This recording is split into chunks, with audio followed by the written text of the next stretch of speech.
Sign it, Camille. Don't waste my time. Ronan Marchetti didn't raise his voice. He never had to, because when you're the most feared man on Chicago's North Side, silence carries more weight than any threat. His steel-gray eyes watched her from across the oak desk in his private study, a room lined with oil paintings of dead men who'd built this empire with blood, where the faint smell of cigars and leather hung in the air like a warning, and 2 armed guards stood just outside the door, because even a conversation about firing the help required witnesses in this world. Camille Reyes was 22, sitting in that Gold Coast mansion with trembling hands still inside her yellow cleaning gloves, wearing the same black uniform and white apron she'd worn every day for 3 years. 3 years of arriving before dawn and leaving after midnight, of scrubbing bloodstains off hallway tiles without asking questions, of keeping secrets that could have destroyed powerful men if she'd ever opened her mouth. And she never did. Not once. But none of that mattered now. A week ago, $50,000 vanished from the safe in this room, and the cameras caught only one person walking in during that window. Her, because the real thief knew every blind spot in a house he'd grown up in. Ronan sat across from her in his black 3-piece suit, no tie, Patek Philippe catching the light, laptop still open as though ending someone's livelihood was just another line item between meetings. On the table lay her resignation letter, drafted by his lawyers, waiting for her signature, and hidden in her apron pocket was something he couldn't see, a pregnancy test with 2 red lines she'd discovered that morning. She was carrying his child, the result of one night 3 months ago, when he'd come home with empty eyes and blood on his sleeves and she was the only person still awake. One night that was never supposed to happen, one night he'd erased from memory by morning. She couldn't tell him. In his world, an unplanned child with the housekeeper wasn't a miracle. It was a vulnerability, something enemies would use, something that could get a little girl killed before she ever learned to walk. So Camille picked up the pen. Her mind screamed. Her heart hammered against her ribs, and inside her a new life had just begun to form. A life this man would never know about. She signed. Blue ink on white paper, and something invisible between them shattered. But what Ronan Marchetti didn't know was that this wasn't an ending. 6 years later, the most powerful Mafia boss in Chicago would stand alone in the rain outside a Pilsen apartment, begging to see the daughter he never knew existed, and the woman who once cleaned his floors would be the one deciding whether to open the door. But before we get there, you need to hear what really happened, because the truth behind that signature is far more dangerous than the lie that caused it. If this story already has your attention, hit like and share it with someone who needs to hear this, and subscribe now so you don't miss what comes next. Now let's go back to the moment Camille walked out that door, because what she did in those final seconds changed everything. Camille rose slowly from the chair, her legs trembling, but she forced herself upright, because she knew that if she collapsed now, she'd never get back up again.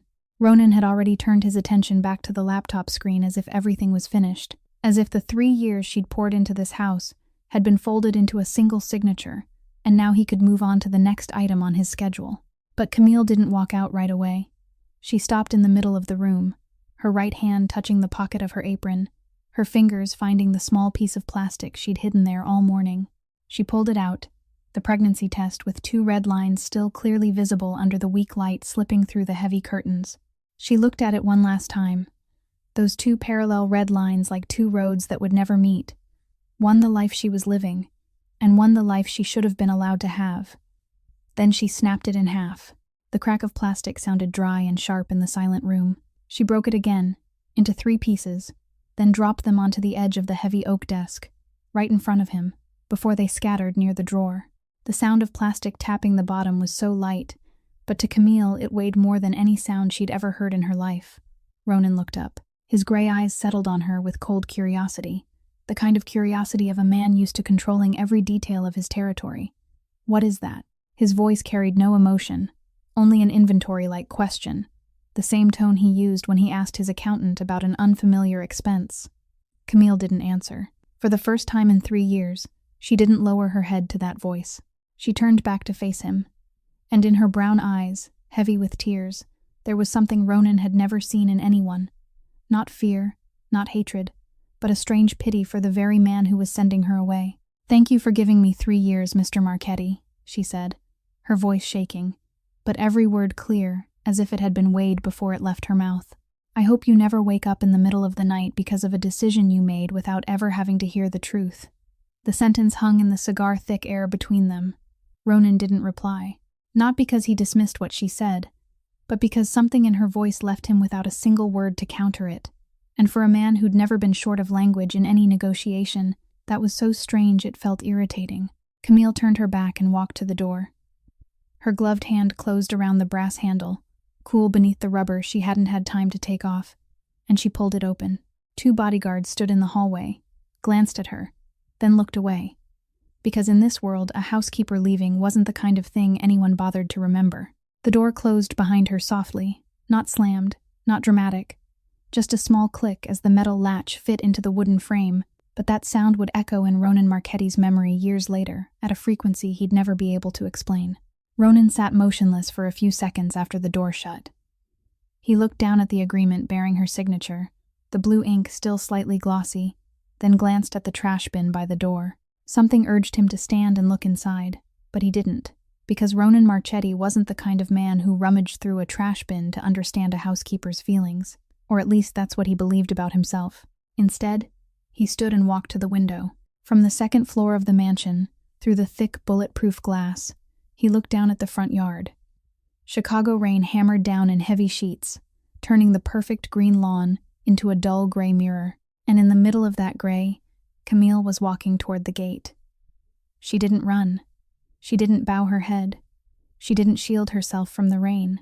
She walked straight back along the stone path with steady steps, like someone who'd grown used to carrying things far heavier than rain. Her small figure blurred behind the dense downpour, past the iron fence, past the automatic gate opening to release her back into the world outside the Marchetti estate, the world she was about to face alone with a new life growing inside her. Ronan stood there until she disappeared completely. He didn't know why he stayed so long. He'd fired people before, cut off partners, made decisions 100 times colder without looking back. But this time there was something different. Something in her last words, in the way she looked at him with pity instead of hate, in the sound of cracking plastic he didn't understand. He returned to the desk, sat down, pulled the laptop closer, and forced himself back into numbers, calls, orders. Because that was how Ronan Marchetti handled anything he didn't want to feel. He worked until the feeling died. But that night, when the whole mansion sank into silence and he lay alone in a bed too large for one person, Camille's words came back like an uninvited heartbeat. "I hope you never wake up in the middle of the night." He opened his eyes and stared at the ceiling in the dark, and for the first time he wondered if he'd missed something he should have seen. But the question came and went, because Ronan Marchetti had never been a man who accepted he could be wrong. And 6 years had to pass before he finally understood that on that night, what he pushed out through the mansion gate wasn't just a woman in a rain-soaked uniform, but everything he didn't know he needed. That night, the Marchetti mansion was lit up like it was every other night. The private chef set dinner on a long table with enough space for 12 people, yet only one plate sat at the head of it, the place Ronan always took, facing the blank wall on the other side, as if that emptiness was the only companion he would allow at his meals. He cut into the steak, lifted his wine, chewed slowly, everything precise and controlled the way he ran every corner of the Marchetti empire. His phone vibrated in the middle of dinner. He picked it up without checking the caller's name, because in his position only a handful of people were allowed to call at this hour, and every one of those calls meant money or trouble. Tommaso, his uncle, reported that a shipment had to move through the South Port before dawn. There was an issue with the transport crew, and they needed his decision. Ronan set the wineglass down, gave calm, clear instructions in under 2 minutes, then ended the call. No hesitation, no weighing options, no losing sleep over choices tied to hundreds of thousands of dollars and risks ordinary people would never dare to imagine. He returned to his meal, cut another piece of meat, and life kept turning around him perfectly, smoothly, coldly, as exact as a machine programmed to never stop for anyone. But when dinner ended and he walked down the hallway toward his office, his feet paused at the door of the room Camille had walked out of just hours earlier. He didn't go in right away. He stood there for a few seconds, eyes dropping to the carpet where she had sat, and her last words rose again in his mind, like an echo in an empty room. He drew a deep breath, pushed the door open, sat down, opened the laptop, and drowned everything in work. Because Ronan Marchetti believed any feeling that didn't serve a purpose was weakness. And in his world, weakness wasn't just useless, it was deadly. Meanwhile, Nearly 15 miles southwest of the Gold Coast mansion, Camille stood at a bus stop on Ashland, soaked from head to toe. The rain wouldn't let up, and the wind off Lake Michigan cut sideways through the bus shelter where one corner of the glass was broken. She was still in her black uniform, still wearing the white apron now turned gray with rainwater, the yellow rubber gloves stuffed into the pocket of the thin coat she'd thrown on before leaving the mansion. The last CTA bus of the night arrived 10 minutes late, and in those 10 minutes, Camille stood alone under a flickering streetlight with one hand resting on her stomach, not because of pain, but because of instinct, as if she were shielding the only thing left in this world that truly belonged to her. The bus came, nearly empty. She sat in the back row by the window, her forehead against the cold glass, watching the city of Chicago slide past outside. The bright high-rises of downtown slowly gave way to lower buildings, older ones, darker ones, as the bus pushed farther south.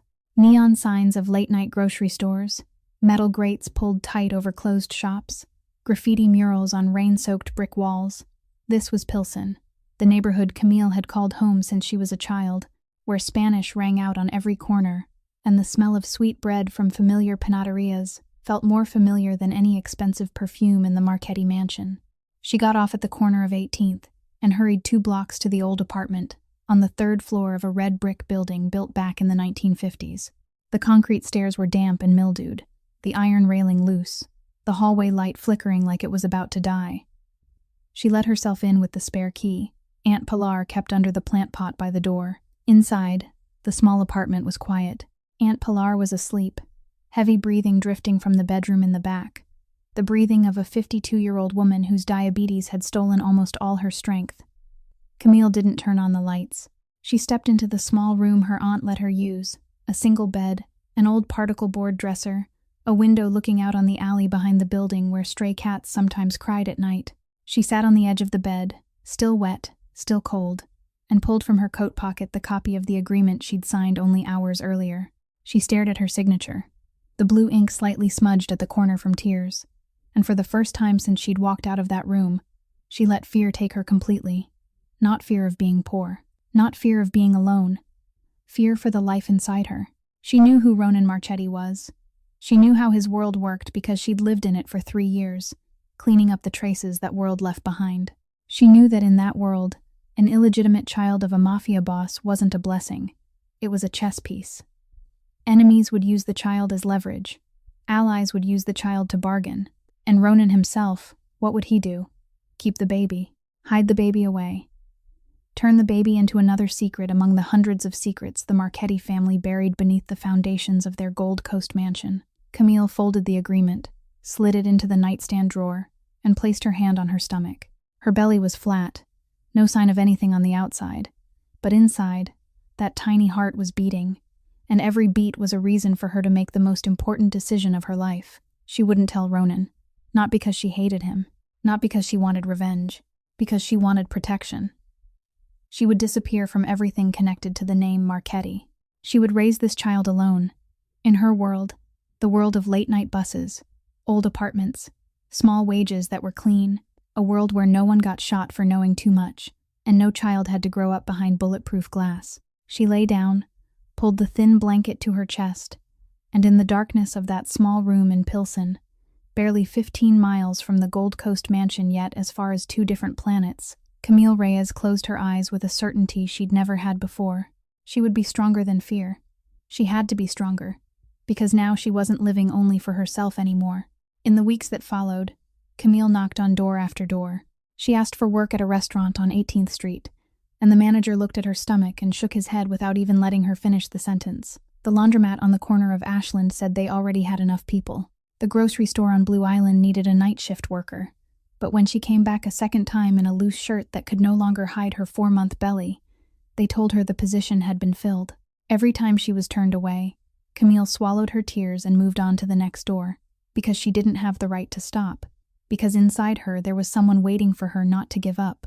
In the end, she found a job cleaning offices for a small company downtown, a shift from 10 o'clock at night to 4 in the morning, paid in cash every week, just enough to cover her share of the rent to Aunt Pilar and buy basic food. But the CTA bus fare every day was something she couldn't afford if she wanted to save for the months after the baby came.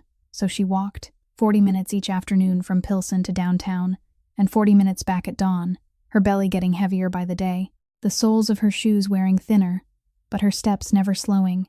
Then Chicago winter arrived. Not the kind of cold people elsewhere could even imagine, but the kind that cut into skin and flesh, the kind where the wind off Lake Michigan sliced through every layer of clothing as if fabric didn't exist. One night in January, the temperature dropped to -15 degrees, and Camille was walking home on Halstead when her legs stopped obeying her. Her vision blurred, her ears rang, her 6-month belly pulled her center forward, and she staggered, grabbed a streetlight pole, slid down, her back against the concrete, snow seeping through her pants. She tried to call out to someone, but the street was empty at 3 in the morning, and her voice was so weak her breath turned into white smoke and vanished instantly in the frozen air. She didn't know how long she sat there, maybe 5 minutes, maybe 15. But when she heard footsteps and felt a warm hand settle on her shoulder, she thought she had to be dreaming. Father Miguel Cortez, the priest from St. Pius Church in Pilsen, was on his way back after visiting a parishioner who was seriously ill. He saw her curled up at the base of the streetlight, pregnant, lips purple, and he didn't ask a single question. He helped her up, draped his thick wool coat over her shoulders, and guided her back to the church. He sat her by the heater in the common room, brought her a bowl of hot soup, and waited until color returned to her face.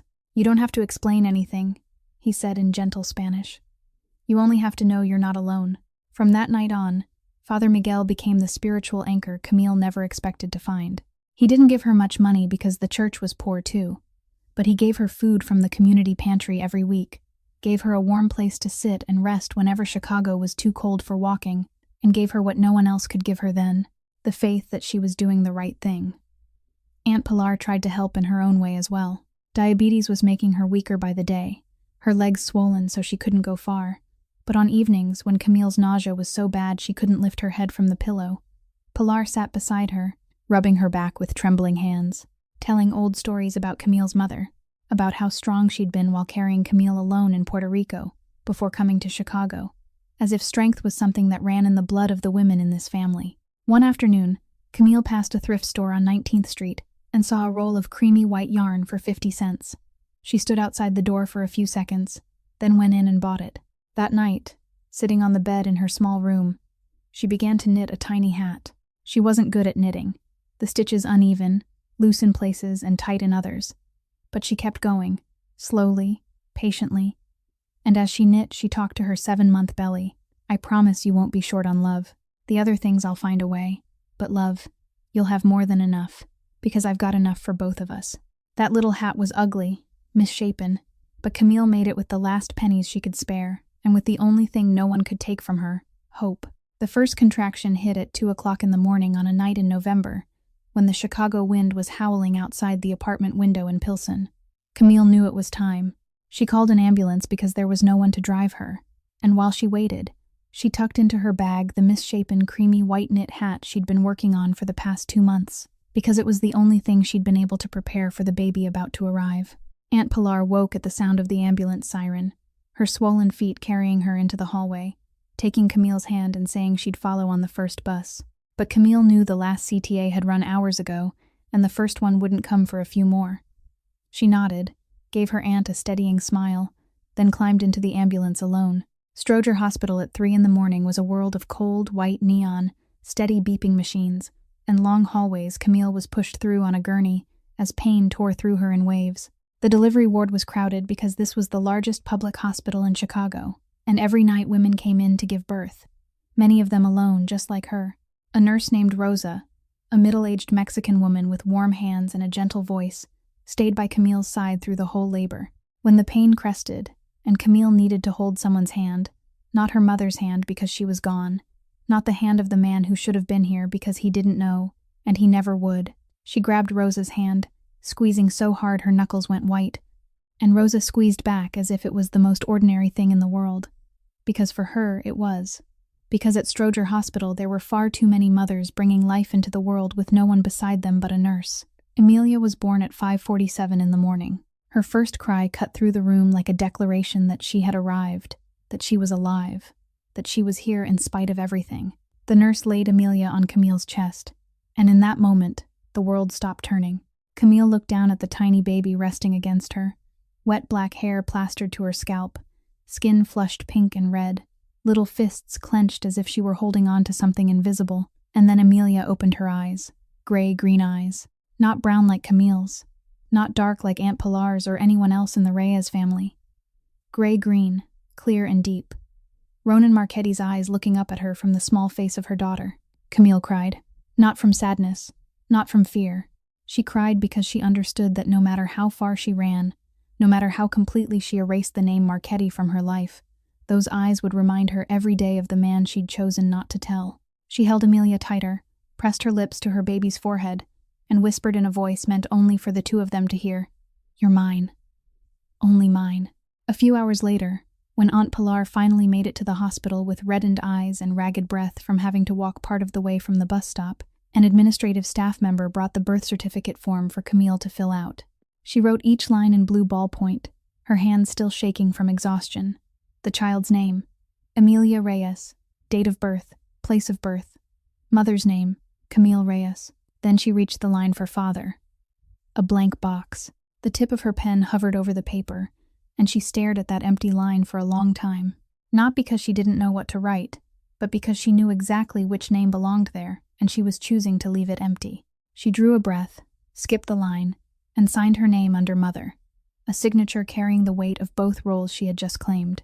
Then she handed the paper back to the staff member without looking back even once. 6 years can fly by on a calendar, but when every day is a battle, 6 years can feel like an entire lifetime. In the first months after Amelia was born, Camille held her baby in one arm and scrubbed office floors with the other, figuratively, but in truth it wasn't much different. At night she still cleaned downtown, leaving Amelia with Aunt Pilar in their small apartment in Pilsen. During the day, when Amelia napped, Camille went to the Pilsen Community Center to enroll in a free business management course for low-income women. She sat among other immigrant women, many of them not fluent in English, many of them bringing small children into the classroom, and she learned how to keep books, how to calculate taxes, how to register a small business in the state of Illinois. She wasn't the best student, but she was the one who never missed a day. After 3 years of working for other people, when Amelia started preschool, and Camille had built up both experience and a small nest egg from living so frugally she spent almost nothing beyond rent and food, she registered Limpia Services, her own cleaning company. Her first 2 clients were a dental office and a small accounting firm, both in Pilsen, both willing to trust her because they'd watched how she worked for the past 3 years. Camille didn't promise anything grand. She only promised she'd clean well and do it right, and she kept that promise. Slowly, one client referred another. Within a year, she hired her first employee, a Guatemalan single mother named Maria she'd met at the community center. Then another, then another.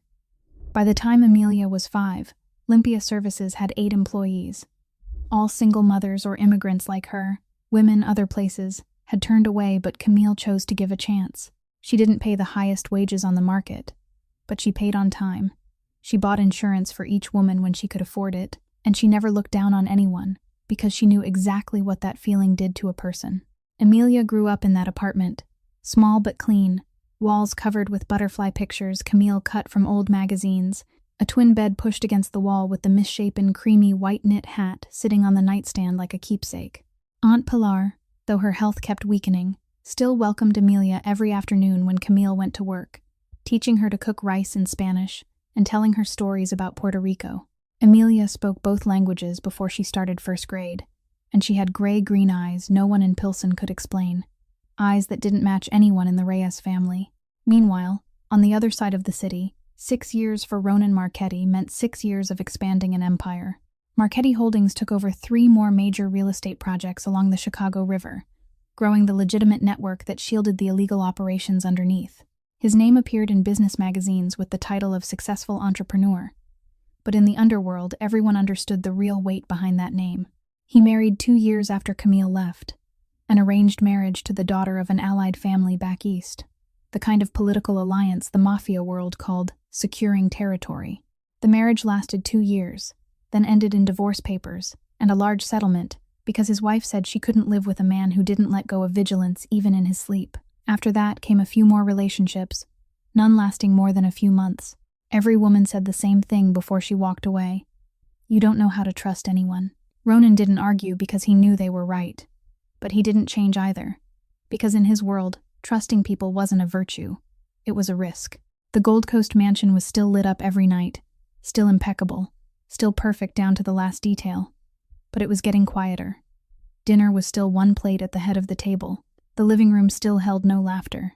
And sometimes, late at night, when he sat alone in his office with a half-empty glass of whiskey and the laptop screen casting blue light over his face, the memory of that afternoon returned. Not all of it, just one moment. Camille's eyes when she stood at the door and said goodbye. He'd seen eyes his whole life, eyes filled with fear, with hatred, with pleading. But those eyes weren't any kind he recognized. They weren't the eyes of someone guilty. They were the eyes of disappointment, a deep disappointment reserved for someone she'd once believed could be better than this. And strangely, that haunted Ronan Marchetti more than any enemy circling his territory, because enemies were something he knew how to handle, but the disappointment in the eyes of a woman he'd sent away was something he didn't know what to do with. The change didn't begin with conscience. It began with the FBI. 6 years after Camille left, federal investigators increased pressure on the money laundering trail, running through Marchetti Holdings' real estate system. 2 subpoenas arrived in the same week. Federal attorneys started calling in witnesses, and an intermediary account in the Cayman Islands was frozen without warning. Ronan understood that if he wanted the empire to stay standing, he needed to know exactly where every dollar had gone over the past 10 years. Not so he could confess honestly to the FBI, but so he could see what needed to be buried deeper and what could be sacrificed. He called Yelena Volkov, his personal attorney and right hand in finance, and ordered a full internal audit from top to bottom. Yelena spent 3 weeks digging through thousands of transactions, and what she found wasn't what Ronan expected. A pattern of unusual cash withdrawals stretching across years, each one small enough to avoid triggering automatic alerts, but together totaling hundreds of thousands of dollars. All of it traced back to a single person with access to the family's internal financial system besides Ronan himself, Giani Marchetti. Yelena placed the report on Ronan's desk late one night, looked him straight in the eye, and said, $50,000 6 years ago wasn't the only time. It was just the first time. Ronan read line by line. Numbers didn't lie. Giani had siphoned money from a secondary safe, from operating accounts, from the black fund set aside for underground work, all to pay off gambling debts to a loan shark organization tied to the Volkov Syndicate, an Eastern European Mafia network competing with the Marchetti family for territory on the south side of Chicago. His brother hadn't just stolen from the family, he'd indirectly financed an enemy. Ronan closed the report, stayed silent for a long time, then said only 2 words to Yelena. Bring him. Giani showed up at the Gold Coast mansion at 10 that night, unaware of anything, still smiling as he walked in the way he always did when he visited his brother. But instead of being led to the living room, 2 bodyguards took him down to the basement. The Marchetti mansion basement wasn't for wine. Bare concrete walls, cold white lights, a steel table, and 2 chairs. This was where the Marchetti family handled problems that never appeared on paper. Ronan was already seated there, Yelena's report open on the table. When Giani saw the numbers, his smile died. Brother, let me explain. Sit down. Ronan's voice wasn't loud, but Giani sat immediately, because he knew that voice, the voice Ronan used before things happened that couldn't be undone. Ronan didn't ask much. He slid the report across the table and waited. Giani tried to deny it for the first 5 minutes, then explained for the next 10, and when Ronan still didn't speak, only watched him with gray eyes as cold as the concrete under their feet, Giani broke. He confessed to everything.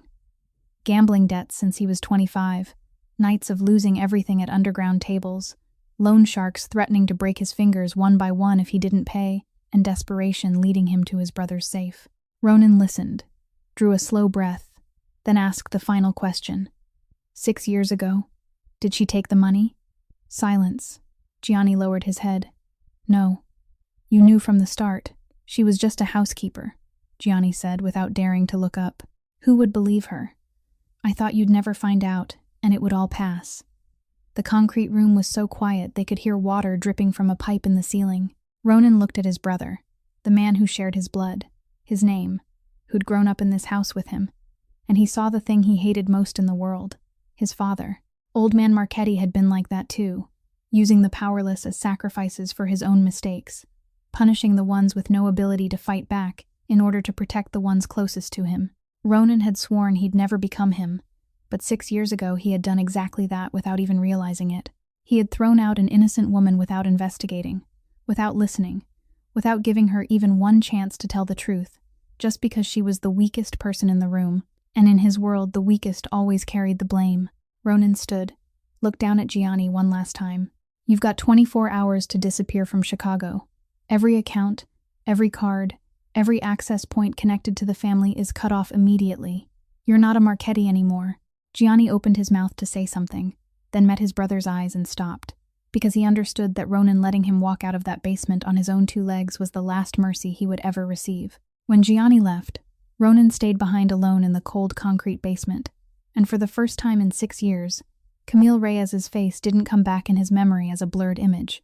It came back clear, sharp, painful, along with the understanding that he owed her something no amount of money could repay. After Giani left the basement, Ronan didn't go up to his bedroom.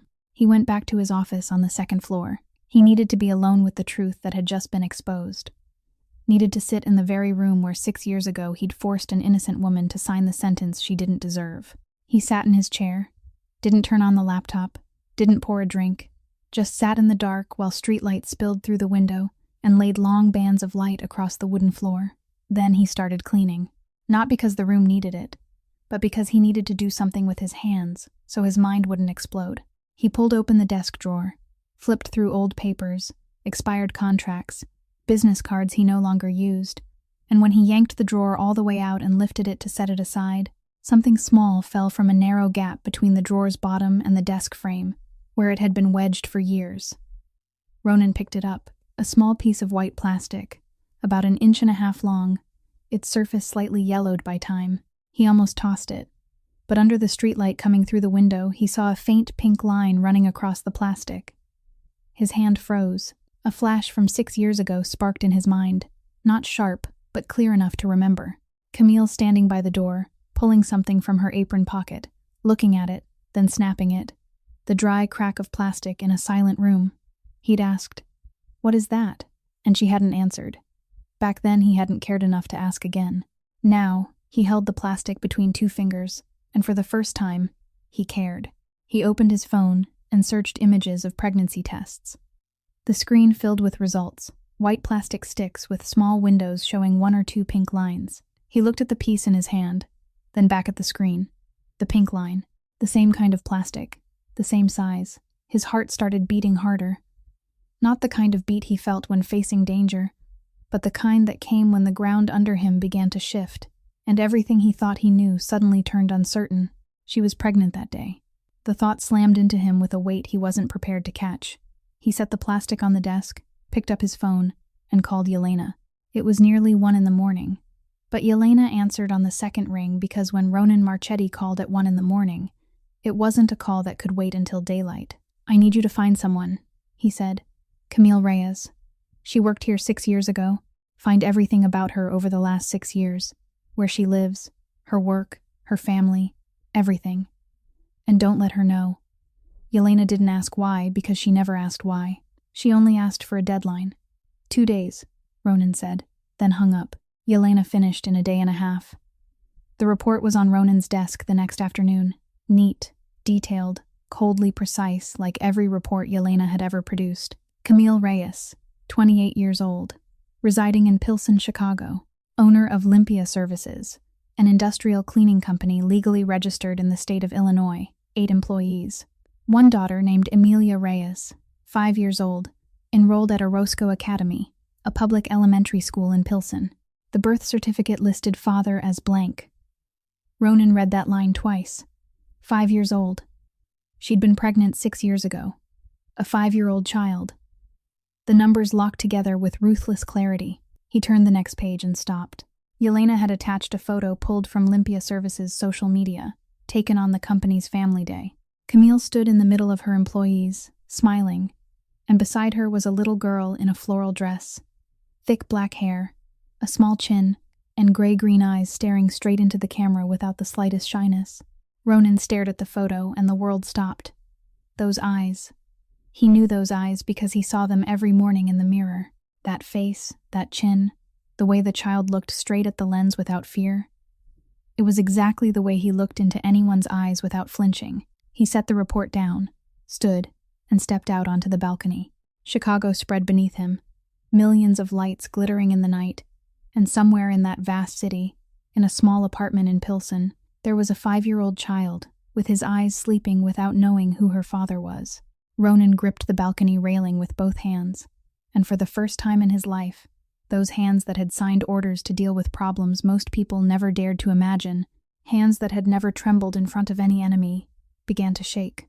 Ronan hadn't even decided what to do next when fate arranged it for him. 2 weeks after the night, he stood on the balcony staring down at Chicago with trembling hands. Benny Tran, the building manager of Marchetti Holdings' 18-story office tower in River North, submitted a new cleaning contract to the administration department.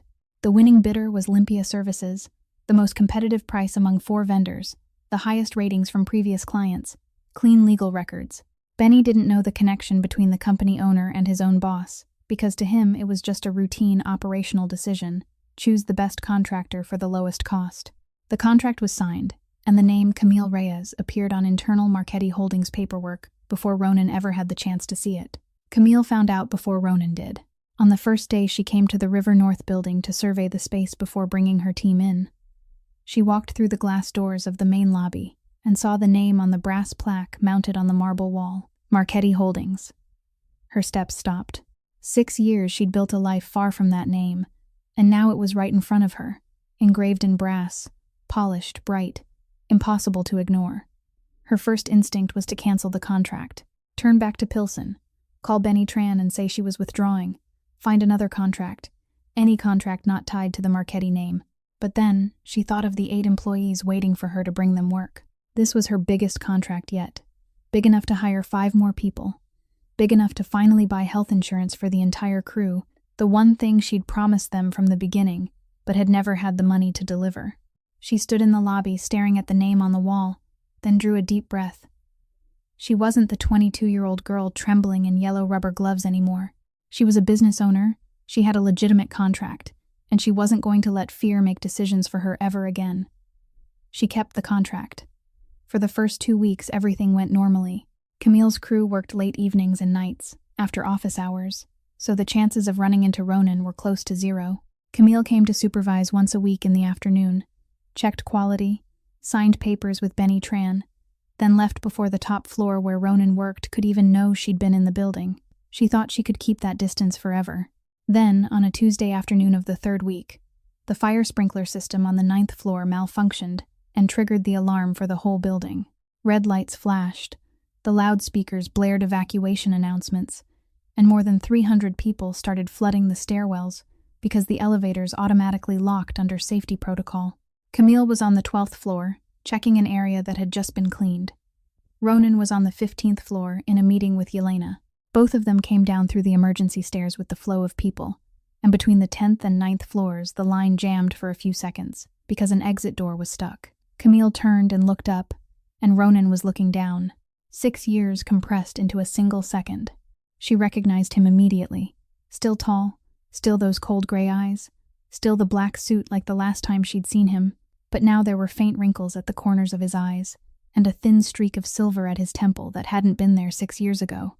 He recognized her too, but not the girl he remembered. Camille stood in front of him in a white stand-collar blouse and slacks, her hair pinned into a neat bun, an ID badge on her chest that read Limpia Services, and beneath the company name, one word, owner. Her back was straight. Her eyes didn't lower.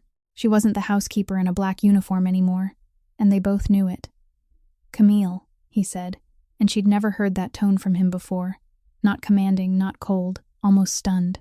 Mr. Marchetti, she replied, polite, calm, properly distant, then turned and kept moving down the stairs with the crowd.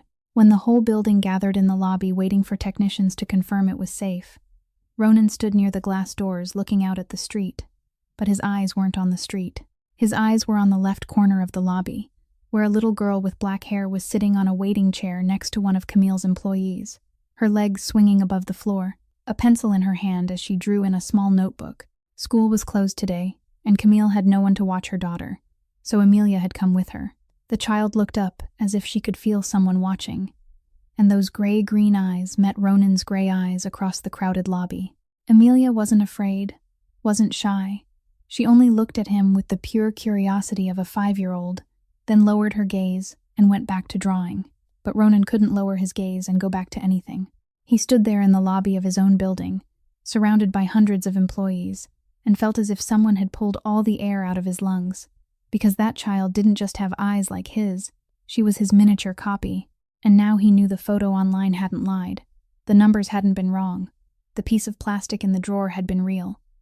And the truth was sitting 10 steps away, drawing with a pencil in a small notebook, completely unaware that the man staring at her, with his hands clenched at his sides, was her biological father. 2 days after the encounter in the evacuation stairwell, Camille received a call from Ronan's assistant, inviting her to a meeting to review the cleaning services contract in the private office on the top floor of the River North building. It was a reasonable explanation, standard procedure, but Camille knew immediately it wasn't about the contract. She accepted because she wasn't running anymore. That afternoon she came to the building in a navy blazer, hair in a low bun, no jewelry, nothing unnecessary. The elevator carried her to the highest floor, and when the doors opened she saw a wide hallway paved in gray stone, floor-to-ceiling glass walls revealing the entire Chicago skyline, the Chicago River curling below like a silver streak between forests of skyscrapers.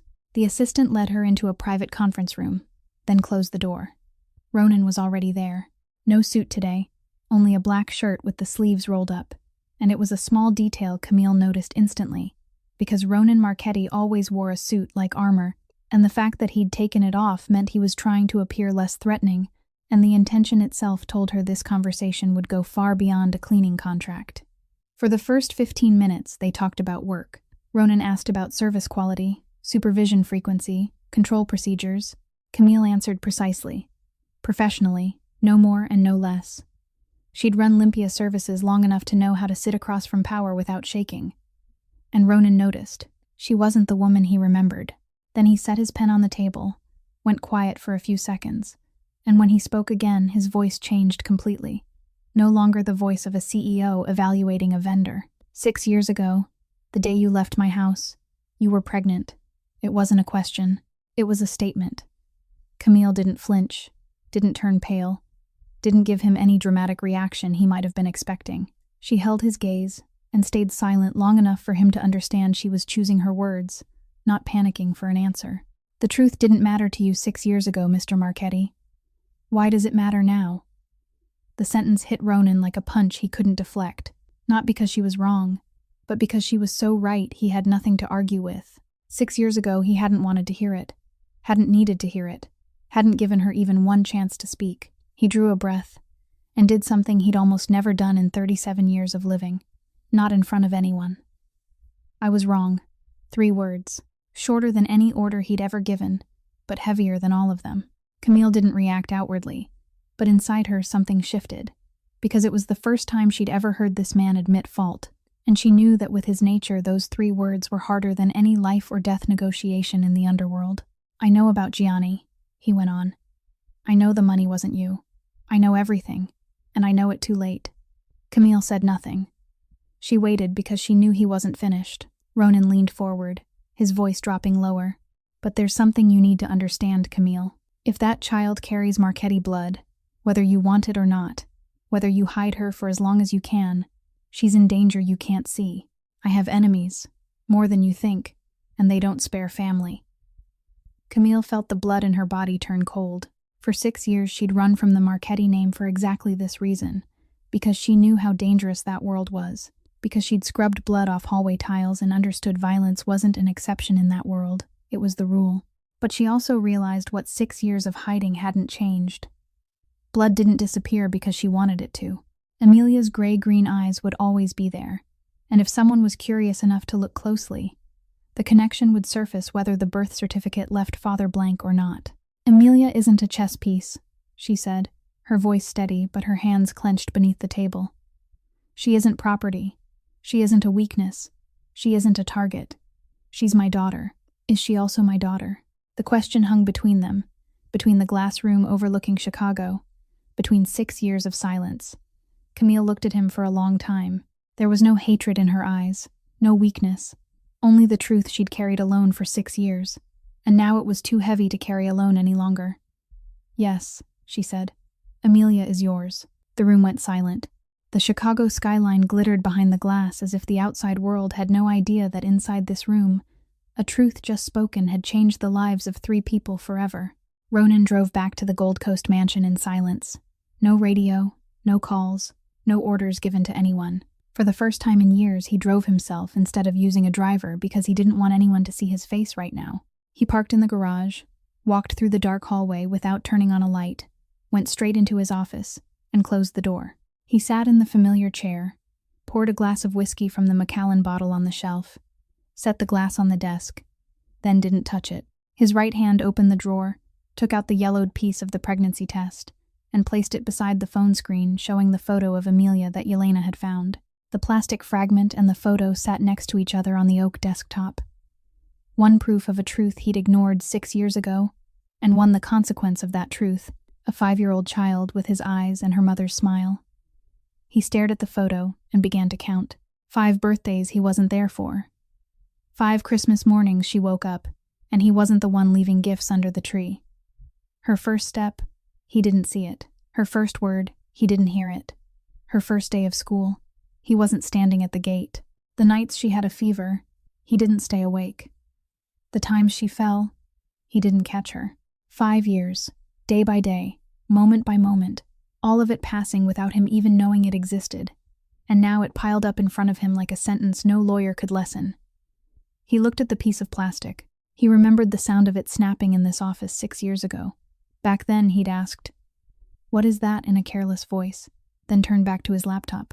If he'd stood up, picked up the pieces, looked closely, asked one more question, just one, everything would have been different. But he didn't, because he was Ronan Marchetti, the man who controlled everything except the ability to listen when it mattered most. He sat in the dark, streetlight spilling through the window and drawing a pale stripe across the untouched whiskey glass, and he felt something rise in his chest, hot, heavy, unfamiliar. He didn't recognize it at first because it was a feeling he'd buried deep since childhood, since his father taught him tears were for the weak, and the weak didn't exist in the Marchetti family. But tonight, no one was watching. No enemies, no allies, no bodyguards, only him and the photo of a 5-year-old daughter who'd never known who her father was. A tear rolled down his right cheek. He wiped it away immediately with the back of his hand.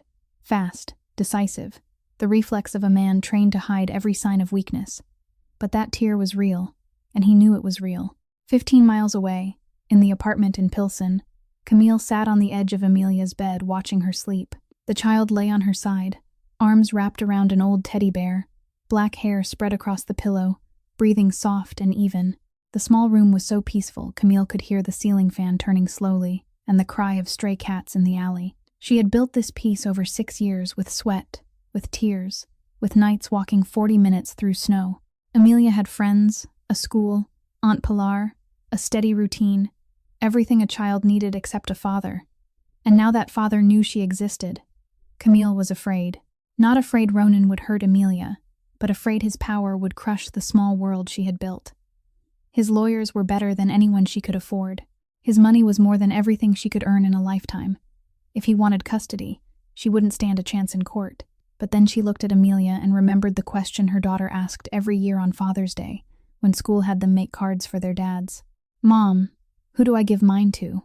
Every time she heard it, her heart twisted. And every time she said, "Make one for Aunt Pilar," then turned away so Amelia wouldn't see her eyes go red. Amelia had a right to know who her father was. Camille knew that even though it went against every protective instinct inside her. She bent down, kissed Amelia's forehead, then stepped into the living room and sat alone in the dark, the same way Ronan was sitting alone in the dark on the other side of the city, 2 people torn between past and future, between fear and responsibility, between pride and a truth they both knew couldn't be buried any longer. 3 days after that longest night, Ronan called Camille. He was direct, no circling, saying he wanted a DNA test, not because he doubted her word, but because he needed a legal foundation before stepping into Amelia's life in any form. "I don't want to arrive with words," he said. "I want to arrive with responsibility. And responsibility needs paperwork." Camille stayed quiet for a few seconds on the phone. She had nothing to hide, And she also understood that in the American legal world, a DNA test was the first step to establishing lawful paternity, something she feared but had no right to deny her daughter. "Okay," she said, "but on my terms. The lab is my choice, not yours." Ronan agreed without hesitation. The test was done at a private lab in Lakeview that Camille found online, neutral, not connected to anything carrying the Marchetti name. Amelia's cheek cells were collected with a swab, and she thought it was just a normal health check and didn't ask anything else. The results took 2 weeks. Those 2 weeks were the longest for both of them, for different reasons. Camille lived through them in a half-normal, half-waiting state. Mornings taking Amelia to school, afternoons supervising contracts, evenings cooking and reading stories to her daughter, everything still the same. But under that stable surface was the awareness that their life was about to change, and she couldn't control which direction it would take. Ronan used those 2 weeks to learn about Amelia, not in an invasive way, but through the traces she left in the world that anyone could see. The Orozco Academy website posted photos of students in activities. Amelia appeared in a class math competition photo, standing in the front row with a paper medal on her chest. In another photo, she stood in the schoolyard beside a smaller boy, one hand on his shoulder in a protective stance, the caption saying Amelia Reyes had been praised by her teacher for helping a new student fit into the class. Ronan stared at that photo for a long time. His daughter protected someone weaker, the complete opposite of what he'd done 6 years ago. But the detail that truly sent a chill through him came from a small post on the Pilsen Community Center website, where they'd held a career day for children. Each child was asked what they wanted to be when they grew up. Next to the name Amelia Reyes, age 5, the answer was written down word for word. "I want to build a house nobody can break." Ronan read it, then read it again. Marchetti Holdings, the empire his grandfather built, his father expanded, and he now ran, was built at its core on building, on real estate, on raising structures of concrete and steel. And a child who'd never known who her father was, who'd never set foot in any building with the Marchetti name, wanted to build houses. Blood didn't need a birth certificate to flow. It found its own way. The test results arrived on a Thursday morning through a secure email sent to both parties. Ronan opened the file in his office. 1 page, cold scientific language, statistical figures, and on the conclusion line, probability of paternity, 99.9%. He'd known the result already. Those gray-green eyes had told him the first day he saw Amelia in the building lobby. But knowing and seeing it printed in black and white weren't the same, because black and white turned what he suspected into what he had to take responsibility for. And the page trembled in his hand, not from surprise, but from the weight of 6 years of absence, now officially dropping onto his shoulders as an undeniable 99.9%. After the test results were confirmed, Ronan called Camille and said he wanted to meet Amelia. Camille set conditions immediately. A public place, no bodyguards, no one to know besides the 3 of them, and she would introduce him as her mother's friend, and nothing more. Ronan agreed to everything without negotiating, because he understood this wasn't a deal he had the right to demand. They chose Millennium Park on Saturday afternoon. Ronan arrived 30 minutes early. He parked 2 blocks from the park and walked in. No suit, only a black Henley and dark pants. No Patek Philippe because he took it off and left it in the car, and for the first time in years, he went somewhere without a single guard behind him. He sat on a stone bench near Cloud Gate, watching children run around the giant steel bean, hearing their laughter bounce against the Chicago afternoon sky, and realized this was the first time he'd sat in a public place alone among ordinary people, without thinking about who was watching, who was a threat, who needed his attention. He only thought about a 5-year-old girl who was about to arrive, and he didn't know what he was supposed to say to her. He had stood in front of a federal judge without shaking. He had stared down a rival Mafia boss without blinking. But the thought of having to talk to his 5-year-old daughter made his palms sweat. Then he saw them. Camille came in from Michigan Avenue, holding the hand of a little girl in a red coat, black hair tied into a ponytail, moving with quick, lively steps. Amelia looked around the park with wide, gray-green eyes, curious as if everything was interesting. Ronan stood when they got close. His heart hammered so hard he could hear it in his ears. Camille stopped in front of him and said in a gentle, normal voice, "Amelia, this is Ronan, Mom's friend." Amelia lifted her face to look up. She had to tilt her head back because Ronan was so much taller than her.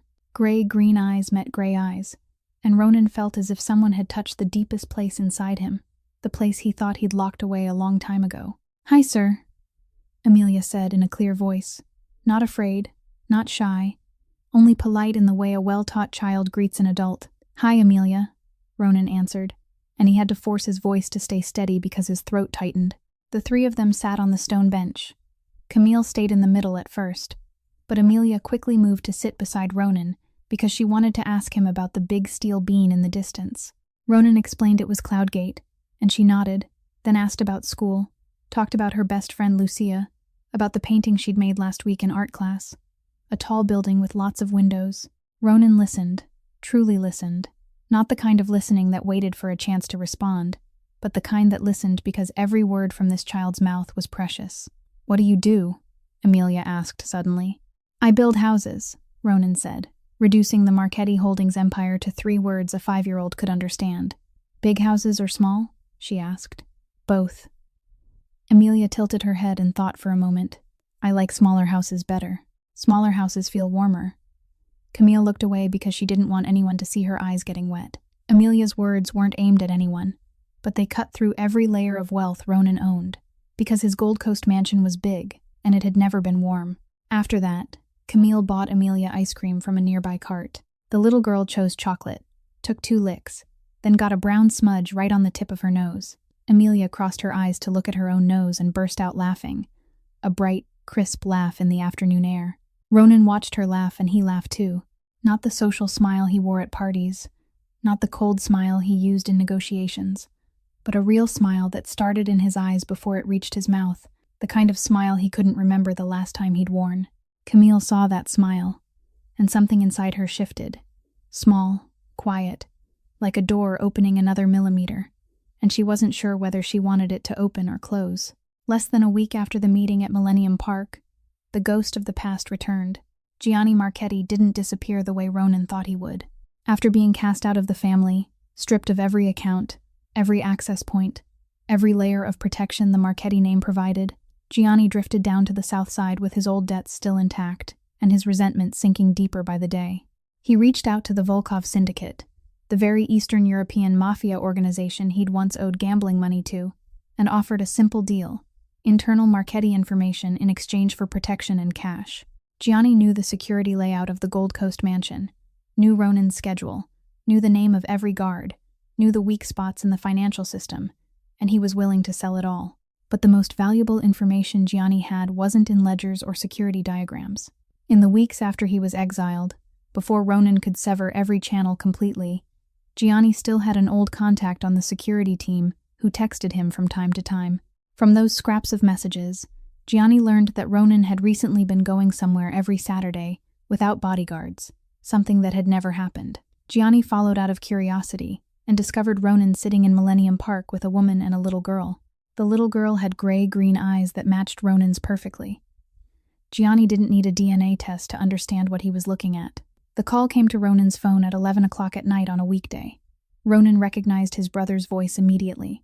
I thought you said I wasn't a Marchetti anymore, Giani said, his tone bitter and triumphant at the same time. But turns out you've got something you don't want anyone to know. A little daughter in Pilsen. Eyes just like yours. It'd be a shame if someone found out she exists, wouldn't it, brother? Ronan said nothing for 3 seconds. Those 3 seconds felt like a lifetime, because in those 3 seconds he realized Amelia wasn't only his daughter, she'd just become a target. Exactly what Camille had feared 6 years ago, exactly why she'd hidden her child from him. And now that fear had become real. He ended the call, immediately called his security team, ordered 2 men to watch the apartment in Pilsen from now until further notice. Then he drove to Pilsen close to midnight. He parked in front of the red brick building where Camille lived and stepped onto the staircase to the 3rd floor for the first time.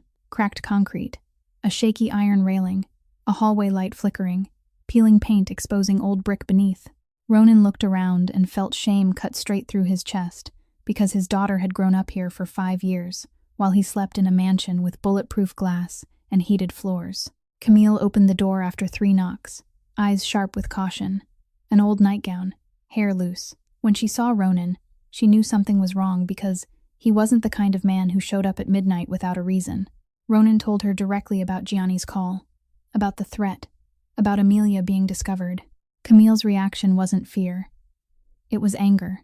the anger she'd held back for 6 years spilling into a low, sharp voice. "This is exactly why I never wanted you to know. This is the world I tried to keep my daughter far away from. And now it's at my door." Ronan stood still and took it because she was right. Every word she said was right, and he had nothing to defend himself with. "I know," he said, "but no matter how angry you are at me, Amelia needs protection now. Let me do that. Not because I deserve it, but because she deserves to be safe." Camille looked at him standing in the worn hallway of a building he'd never had to set foot in, and she understood that even if she wanted to slam the door in his face, the danger outside wouldn't vanish just because she wished it away. "Amelia can't know," she said, her voice still hard but shifting from anger into decision. "Her life doesn't change on the surface. No bodyguards walking her into school. No armored cars. Nothing that makes her scared. If you want to protect your daughter, do it in a way where she never feels like she needs protecting." Ronan nodded, then drove back to the Gold Coast and began dealing with Giani the way his world dealt with threats. Yelena traced the money from the Volkov syndicate flowing to Giani and cut it off by revealing to Volkov that Giani had misrepresented the value of his information to squeeze out more cash, turning him from an asset into a con man in the eyes of the very organization shielding him. At the same time, Ronan sent the Volkov syndicate a clear message through an intermediary channel. Any move involving the Marchetti family would be treated as a declaration of war, and war with the Marchetti family was something no organization in Chicago could afford. Volkov understood. Giani lost protection, lost funding, lost every card he had left.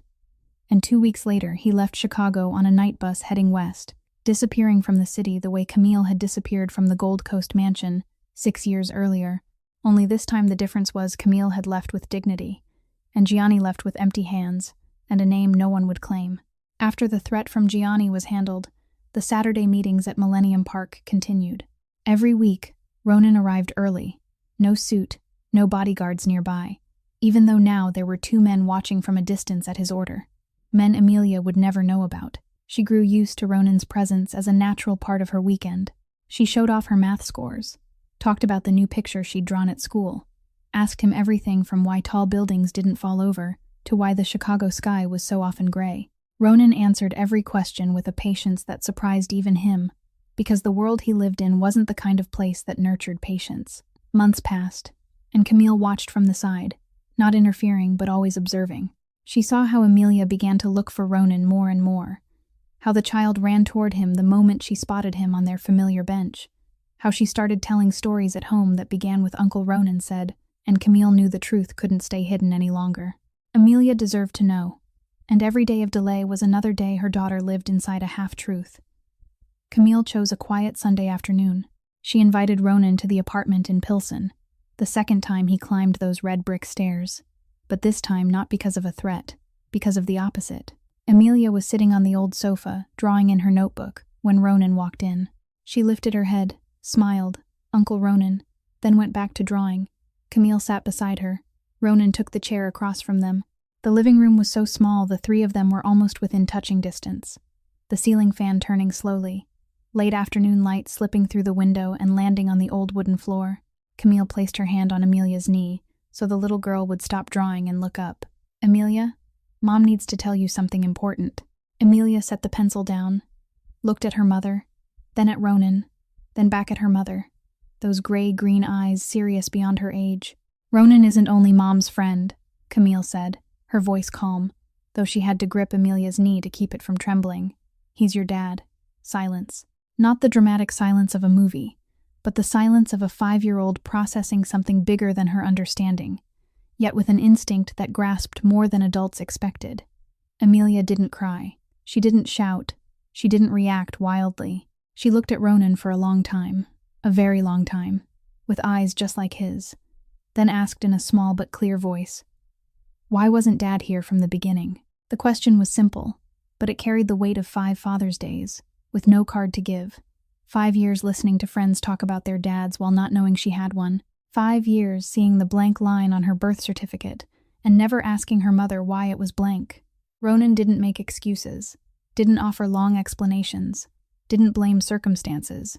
"Because I was wrong," he said, voice low, eyes holding steady on his daughter. "And it took me a long time to understand." Amelia tilted her head, thinking the way she always did before she spoke, then asked one more question. "Do you understand now?" "I do," Ronan said. One word. And this time, he didn't need anything else, because the 5-year-old in front of him didn't need complicated reasons. She only needed to know that now her father was here, and now her father understood. Amelia set the notebook aside, stood up from the sofa, took 2 small steps to Ronan, and hugged him.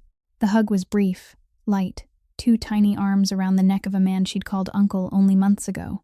But that hug had enough power to break 6 years of distance in a way no words ever could. Ronan hugged his daughter back, careful, gentle, as if he were holding the most precious thing he'd ever touched, because he was. He wasn't used to hugging anyone. His world didn't make room for tenderness. But when his daughter's arms tightened softly around his neck, a deeper instinct than any armor told him how to place a hand on her back and hold still. Camille sat on the sofa watching them, and when Amelia rested her cheek against Ronan's shoulder, Camille turned toward the window. Tears slid down her face, not from sadness, not from fear, but from relief, because she'd carried this secret alone for 6 years, and now it wasn't only on her shoulders anymore, because her daughter finally knew she had a father and the child didn't cry. She hugged, and sometimes the forgiveness of a 5-year-old is simpler and stronger than any courtroom in the world. In the weeks after that Sunday afternoon, the word "dad" began to appear in Amelia's mouth, like a small creature learning how to walk. The first time she said it was at the park, so quiet it was almost a whisper. "Dad, look at what I drew." And then she looked up at Ronan as if she needed to check whether that word was allowed. Ronan nodded, his eyes going a little wet, but he turned away fast enough. The next week she said it a little louder. "Dad, Lucia likes drawing houses too, like me." The week after that, the word came as naturally as breathing. "Dad, I'm hungry." And Ronan realized it was the most beautiful sound he'd ever heard in 37 years of living. The building happened brick by brick. Ronan began to enter Amelia's daily life, not through money or power, but through presence. When Orozco Academy sent home an invitation for the beginning of the year parent meeting, Camille asked Ronan if he wanted to go. He came, sitting on a small blue plastic chair in the kindergarten classroom, his knees almost up to his chest, because the chairs were meant for parents to sit beside their children. Surrounded by ordinary fathers in t-shirts and jeans, Ronan Marchetti looked so out of place, it was almost funny. He was taller than most people in the room, his back straight from the habit of sitting at the head of conference tables. And even though he'd tried to dress simply, his Italian leather jacket still cost more than the combined value of the clothes of the 3 fathers sitting beside him. But when the teacher asked Amelia who she wanted to introduce in her family, she stood up, pointed at Ronan, and said, "This is my dad," in the most normal, proud voice in the world, and Ronan didn't feel out of place anymore. He was just a dad sitting on a tiny plastic chair, and that was the only title that mattered in this room.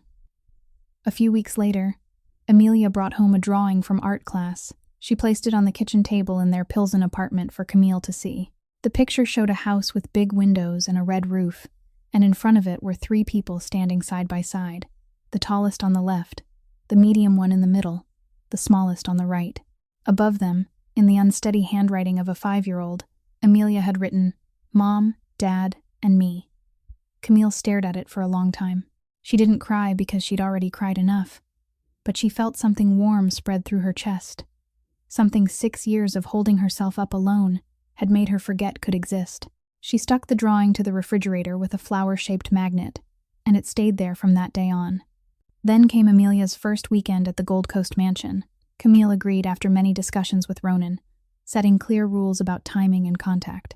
Ronan prepared a room for Amelia, not a luxury hotel suite kind of room, but a room with books on the shelves, a box of colored pencils on the desk, a soft blanket on the bed, and natural light from a window looking out onto the garden. Amelia walked into the mansion and looked everywhere with wide eyes. She touched the wooden stair rail, stared up at the high ceilings, ran through a living room larger than the entire Pilsen apartment, then stopped in the middle of the long hallway and said, "This house is really big, but it's kind of sad, Dad." Ronan, walking behind her, stopped. "Why is it sad?" "Because there isn't any laughter." The sentence was simple, the way children's sentences are, but it was more accurate than any analysis Yelena had ever written, because this mansion truly didn't have laughter. It never had. From his father's time to his own, this house had only orders, silence, and footsteps on wooden floors. That night, father and daughter watched a cartoon in the big living room. Amelia curled up on the sofa beside Ronan, feet in cat-patterned socks Camille had bought at a thrift store. In the middle of the movie, Amelia lifted her head and asked Ronan in a sleepy but serious voice, "Dad, do you regret it?" Ronan looked down at his daughter. "Yes." "Regret what?" "Not listening to your mom when she needed me to listen." Amelia thought for a moment, her gray-green eyes blinking slowly from sleepiness. Then she said, "Then it's okay, because now you listen." And she turned back to the movie, as if she'd just solved a simple math problem. But for Ronan, it wasn't simple. It was forgiveness, not the conditional kind adults offer, but the whole, unguarded forgiveness of a child who believes in the present more than the past. And he sat there in the living room of his own house and heard laughter in this mansion for the first time when Amelia giggled at a cartoon character falling down, and he realized the 5-year-old curled beside him had given him something no one in the Mafia world ever had, a real reason to change. Rumors spread fast in Chicago's upper class, because the world of the wealthy is smaller than people think, and their mouths are wider than their world. Ronan Marchetti has an illegitimate daughter with a former housekeeper. The story traveled from one dinner to the next cocktail hour like high-end entertainment. At a charity fundraiser at the Peninsula Hotel on a Friday night, where Chicago businessmen and politicians stood side by side with wine glasses and pre-taped smiles, a business partner named Harrison Burke, the owner of a real estate company competing with Marchetti Holdings, leaned in and said to the group of men near Ronan, in a voice loud enough for him to hear, "Heard Marchetti's playing house now with the maid and the little bastard kid in Pilsen. Guess that's his new charity project." A thin ripple of laughter spread through the group. Ronan set his glass down on the bar, turned, and took 2 steps until he stood in front of Harrison Burke. He didn't raise his voice. He didn't need to, because everyone around them knew that when Ronan Marchetti spoke softly, that was when he was most dangerous. "The woman you just mentioned built a company with her own 2 hands, while you sat counting the inheritance your father left you.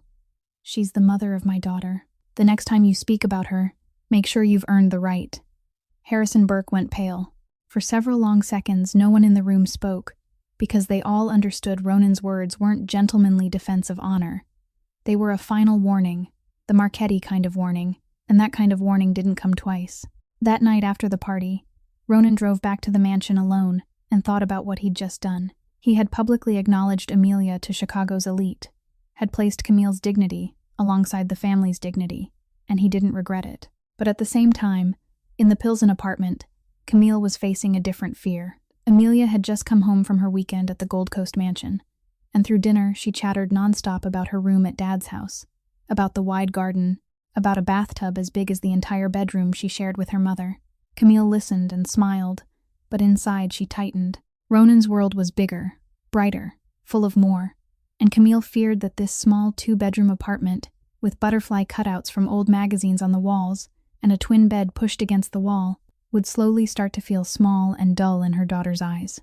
But when Camille tucked Amelia in for bed, the child curled on her familiar bed, hugging her old teddy bear, and said in a sleepy voice, "Mom, our bed is warmer. Dad's bed is big, but ours is warmer." Camille sat on the edge of the bed in silence for a moment, then leaned down and kissed her daughter's forehead.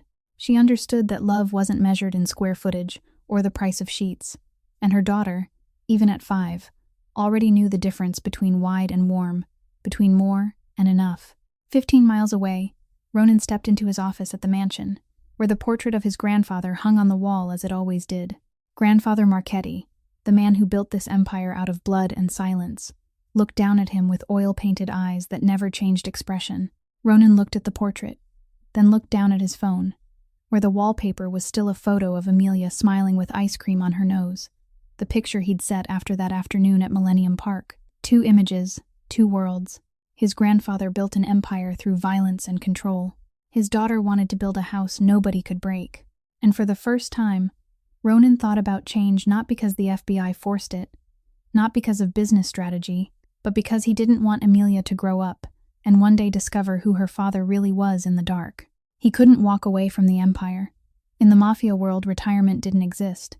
But he could shift the balance toward legality, slowly reduce the underground work, build thicker firewalls between darkness and family, so that when Amelia was old enough to ask what her father did, the answer, "I build houses," would be more true than a lie. The shift between Ronan and Camille didn't arrive in one grand moment. It arrived in hundreds of small ones stacked on top of each other over weeks. He started calling her before making any decision that involved Amelia, from buying the little girl new shoes to choosing which weekend Amelia would stay at the mansion. She started answering his calls without feeling her stomach knot the way it had in the beginning. They learned how to speak to each other, not as employer and housekeeper, not as a mafia boss and the woman he'd wronged, but as two adults sharing responsibility for a child. Camille didn't forget the past, and Ronan didn't pretend it didn't exist. But both of them put Amelia ahead of their pride, and that was the only foundation strong enough to build anything on. One evening, after a parent meeting at a Roscoe Academy, Ronan offered to drive Camille back to Pilsen because it was raining and she took the bus.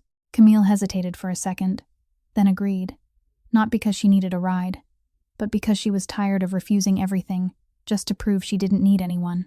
They sat in silence for most of the drive, trading only a few words about Amelia, her math scores, the new drawing hanging in the classroom.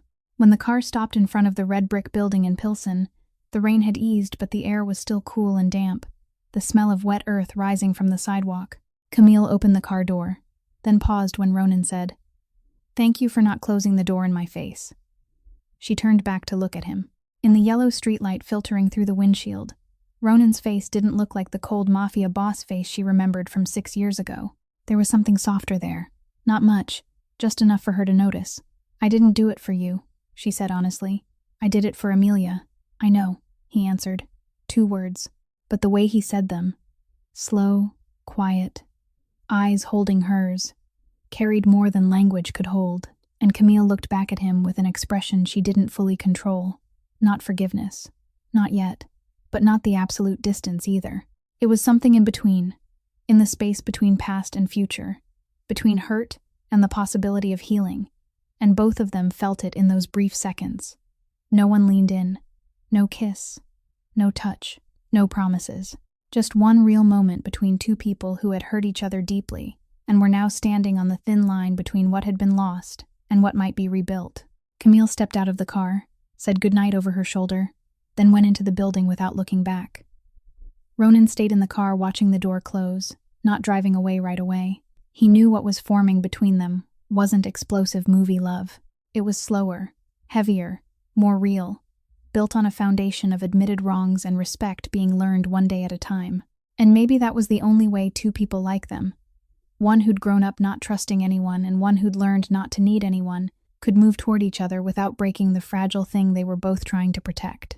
One spring afternoon, when Chicago finally shed the gray skin of winter, and the sky was so clear you could see all the way to the horizon over Lake Michigan, the three of them returned to Millennium Park, the same stone bench, the same gleaming cloud gate reflecting white clouds, the same laughter of children spilling across the grass.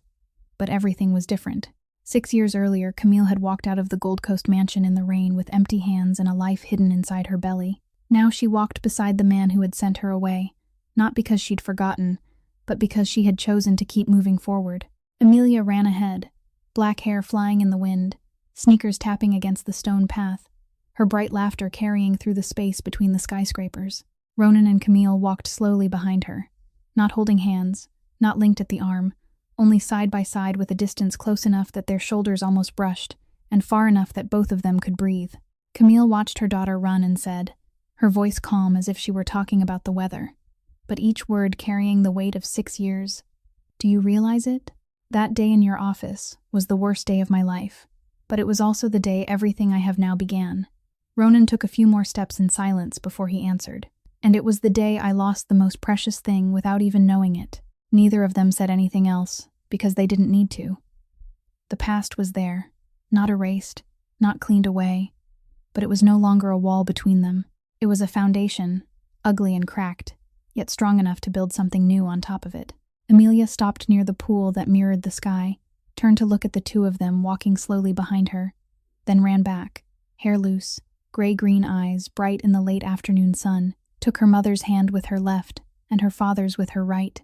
"Hurry up. Whoever comes last has to buy ice cream." And she tugged them faster, and the three of them walked together along the water. Not a perfect family, not a fairy tale ending with a kiss and a castle, but 3 people who had been hurt, who had made mistakes, who had lost things, and who had chosen to grow together instead of letting the past keep them where they used to be. Sometimes we believe losing control is the worst thing that can happen. But the most dangerous thing isn't losing control. It's not listening. Not listening when someone is trying to explain. Not listening when the truth is standing right in front of you. Not listening when pride speaks louder than the heart. Camille lost her job but found a strength she didn't know she had. Ronan lost 6 years but learned how to be a father, something no power or money could ever teach. And Amelia grew up understanding that love isn't something you can buy with a mansion or a luxury car. It's proven through presence, through patience, through Saturday afternoons on a park bench, and questions answered honestly. Mistakes don't define us forever if we have the courage to admit them and change. Responsibility isn't something you purchase with money. It's something you prove through daily action. And second chances exist. Not because we deserve them, but because someone is generous enough to open a door they would have had every reason to close. And you, listening to this story, remember this. Never make a decision without listening first. Don't let pride decide for you. Don't judge someone by their circumstances because you don't know what they've survived just to stand where they're standing. Life always gives back what you plant. And love, no matter how long it's been buried, always finds a way to rebuild from the rubble if you give it a chance. If this story touched you, I want to hear what you felt. Which character did you see yourself in? Have you ever had to make a decision without being heard? Or have you ever been the one who refused to listen and later regretted it? Share in the comments below, because every story you bring is valuable, and I want to listen to you from the deepest part of your heart. If you found this story meaningful, please hit like and share this video with the people you love, because someone out there might need to hear exactly this story at exactly this moment. And if you haven't subscribed yet, subscribe now and turn on notifications so you won't miss new stories every day. Because here, every story carries a lesson that can change the way you see life. I wish all of you watching this video good health, a joyful life, and peace every day. Thank you for staying with me until the very end. Goodbye, and I'll see you in the next video.